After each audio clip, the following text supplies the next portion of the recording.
reports about North Korea's nuclear capabilities? North Korea best not make any more threats to the United States.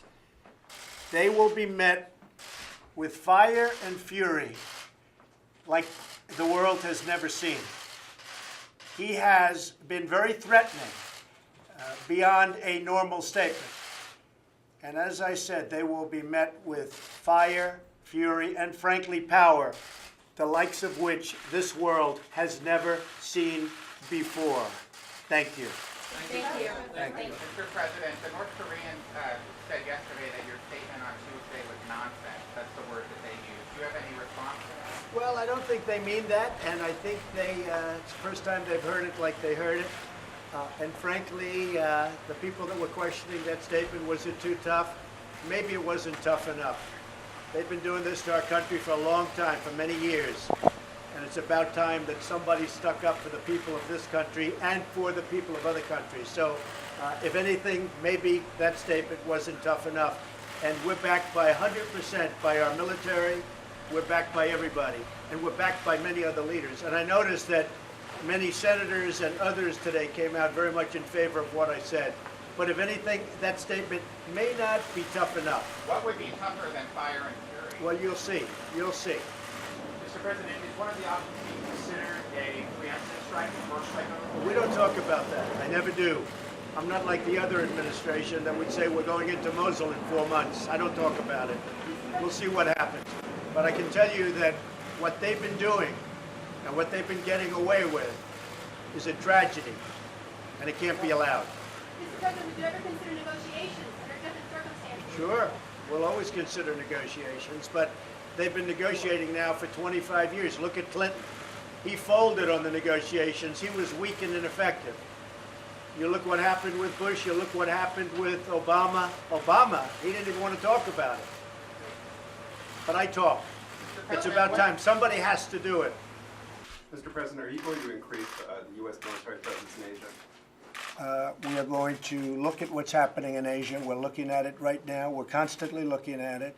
I don't like to signal what I'm going to be doing, but we are certainly looking at it. And obviously, we're spending a lot of time looking at, in particular, North Korea. And we are preparing for many different alternative events at North Korea. If he has disrespected our country greatly, he has said things that are horrific. And with me, he's not getting away with it. He got away with it for a long time between him and his family. He's not getting away with it. It's a whole new ballgame. And he's not going to be saying those things, and he's certainly not going to be doing those things. I read about we're in Guam by August 15th. Let's see what he does with Guam. He does something in Guam, it will be an event the likes of which nobody's seen before, what will happen in North Korea. And when you say that, what do you mean? You'll see. You'll see. And he'll see. Is that a He dare? will see. It's not a dare. It's a statement. Has nothing to do with dare. That's a statement. He's not going to go around threatening Guam, and he's not going to threaten the United States, and he's not going to threaten Japan, and he's not going to threaten South Korea. No, that's not a dare, as you say. That is a statement of fact. Mr. President, can you talk about the nuclear posture and what your priorities are there? Yeah, nuclear to me, number one, I would like to de-nuke the world. I know that President Obama said global warming is the biggest threat. I totally disagree. I say that it's a simple one. Nuclear is our greatest threat worldwide. Not even a question, not even close. So I'd like to de-nuke the world. I would like Russia and the United States and China and Pakistan and many other countries that have nuclear weapons, get rid of them. But until such time as they do, we will be the most powerful nuclear nation on earth by far. The first order I gave to my generals, as you know, Mike, my first order was I want our nuclear arsenal to be the biggest and the finest in the world. And we spent a lot of money, a lot of time, and a lot of effort. And it's in tip-top shape and getting better and getting stronger. And until such time as this scourge disappears, we will be so much better and so much stronger than anybody else. And nobody including North Korea, is going to be threatening us with anything. Sir, Mr. President, what do you mean by military solutions are locked and loaded as it relates to North Korea? Well, I think it's pretty obvious. We are looking at that very carefully, and I hope that they are going to fully understand the gravity of what I said. And what I said is what I mean. So hopefully they'll understand, Peter, exactly what I said and the meaning of those words. Those words are very, very easy to understand. Any progress on the diplomatic back channel? Well, we don't want to talk about progress. We don't want to talk about back channels. We want to talk about a country that has misbehaved for many, many years, decades actually, through numerous administrations, and they didn't want to take on the issue, and I have no choice but to take it on, and I'm taking it on, and we'll either be very, very successful quickly, or we're going to be very, very successful in a different way quickly. Angela Merkel says she sees no military solution to fight with North Korea. Why is she wrong? Well, I think maybe she's speaking for Germany. Let her speak for Germany. She's a friend of mine. She's a very good person, very good woman. She's a friend of Ivanka. Perhaps she's referring to Germany. She's certainly not referring to the United States. That I can tell you. Mr. President, you've said you wanted to send a strong message to North Korea. What do you say to your critics who say that your rhetoric is actually raising the tension? Well, you know, my critics are only saying that because it's me. If somebody else uttered the exact same words that I uttered, they'd say, what a great statement, what a wonderful statement. They're only doing it, but I will tell you, we have tens of millions of people in this country that are so happy with what I'm saying, because they're saying, finally, we have a president that's sticking up for our nation and, frankly, sticking up for our friends and our allies. And this man will not get away with what he's doing, believe me. And if he utters one threat in the form of an overt threat, which, by the way, he has been uttering for years, and his family has been uttering for years, or if he does anything with respect to Guam, or any place else that's an American territory or an American ally, he will truly regret it, and he will regret it fast. Thank you, everybody. We had a very good meeting. We talked about North Korea, as you can imagine. We're very much in agreement. I think we're very unified, and we have been right from the beginning. This is something that has to stop. We all feel that very strongly. I will be speaking to President Xi tonight from China, and we've been working very closely with China and with other countries. That phone call will take place tonight. So if you have any questions, go ahead. Mr. President, what have you been able to do to reassure South Korea given the recent tensions rising?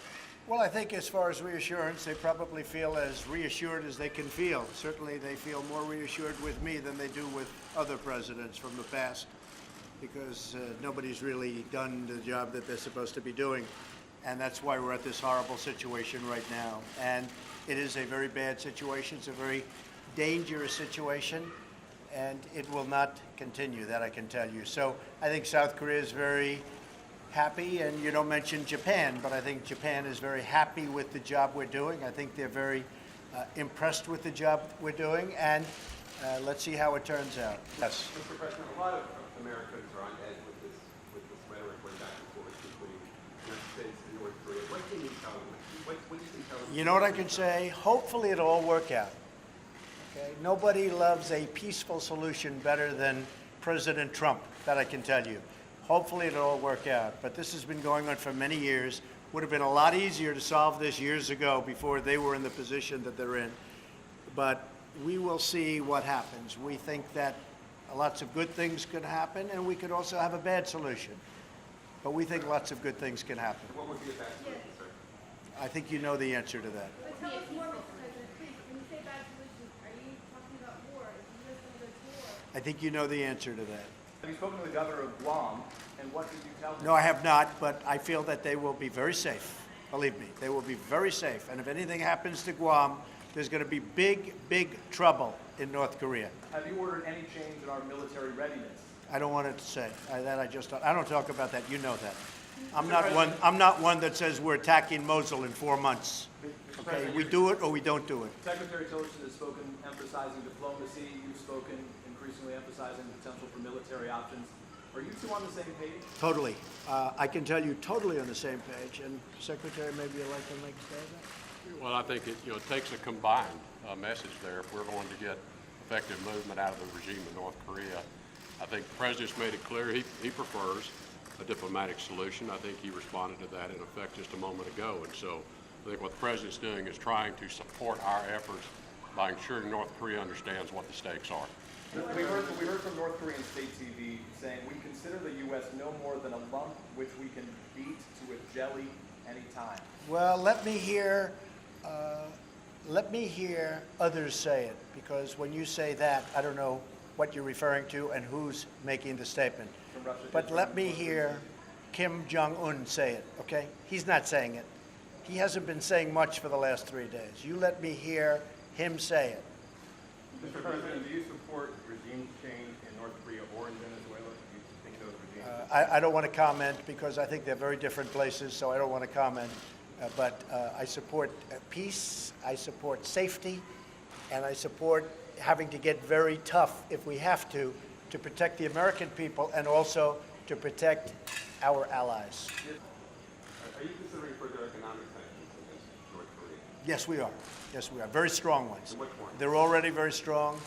We are considering additional sanctions at a very, very high level, and probably you could say as strong as they get. Okay, thank you very much, everybody. Thank you. Thank you. Thank you.